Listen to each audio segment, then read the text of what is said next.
पूरे वर्ल्ड का मीडिया कुछ समय से कह रहा था कि इंडिया में G20 का समिट तो हो जाएगा, लेकिन सभी देशों की सहमति से डिक्लेरेशन सामने नहीं आएगा, क्योंकि रशिया की वार्निंग थी कि दिल्ली डिक्लेरेशन वो ब्लॉक कर देगा अगर रशिया की आलोचना हुई। और दूसरी तरफ वेस्टर्न कंट्रीज थी जो कह रही थी हमें यूक्रेन के बारे में डिस्कशन करना है। लेकिन एक बहुत ही शानदार ज़बरदस्त जिंदाबाद न्यूज़ निकल के आई है, और वो ये है कि इंडिया की डिप्लोमेटिकली जीत हुई है और दिल्ली डिक्लेरेशन एक्सेप्ट कर लिया गया है G21 में।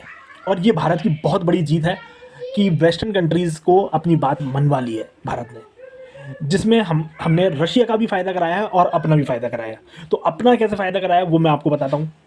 अगर आप लास्ट में हुई कुछ G20 की समिट्स को अगर आप देखेंगे तो समझ में आएगा कि पहले कितने लाइन ऑफ एफर्ट होते थे, 27, 36, 22, 13, 12, 8 इस तरीके से।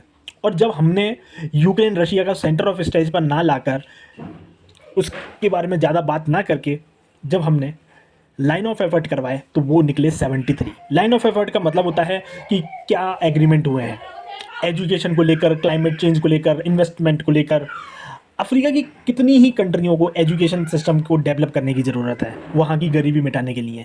हमारे कॉलेजेस जैसे IIT, IIM पूरे वर्ल्ड में अगर स्थापित हो जाएं तो वो पूरे वर्ल्ड की इकोनॉमी को चेंज कर सकते हैं, पूरे वर्ल्ड को एजुकेट कर सकते हैं। और वहीं पर हमने इस डिक्लेरेशन में क्लाइमेट चेंज को लेकर एक G21 की सैटेलाइट जो पूरे विश्व में एक तरीके से क्लाइमेट चेंज को ऑब्जर्व करेगी, जो कि सैटेलाइट हो सकती है $1 बिलियन में बने, उस सैटेलाइट को डेवलप करने के लिए G21 के नेशंस को इकट्ठा किया है।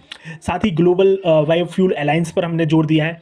साथ ही इंडिया ने मिडिल ईस्ट और फिर मिडिल ईस्ट से यूरोप जाने वाले पूरे इकोनॉमिक कॉरिडोर को बनाने का काम करने का यहाँ पर वादा किया है।